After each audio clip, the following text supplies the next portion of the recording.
Il n'y a pas que des grands magasins qui sont disparus du paysage montréalais. Entre 1950 et 1975, des quartiers entiers ont été complètement rasés. À travers son exposition Quartiers disparus, le Centre d'histoire de Montréal en fait revivre 3 d'entre eux. Bienvenue dans le Goose Village, le Red Light et le Faubourg Amlas.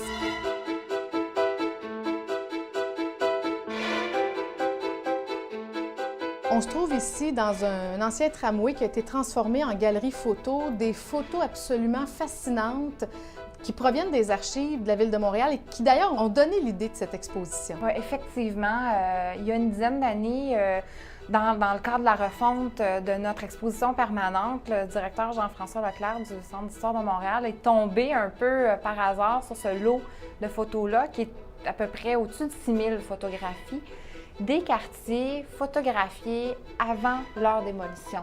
Donc, en fait, on envoyait un fonctionnaire de la ville au bâtiment avec un photographe. Et c'est ce travail de bureau là, au départ, mais 50 ans, 60 ans plus tard, ça nous donne des parcelles de vie et de ville auxquelles on n'aurait pas accès sinon.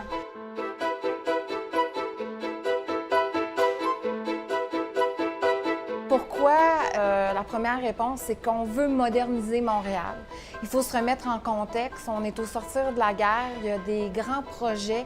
Il y a le maire Drapeau qui repense Montréal et on veut mettre Montréal sur la map monde. On veut que Montréal soit une métropole à part entière, moderne, de l'Amérique du Nord. On ne veut pas être laissé de côté.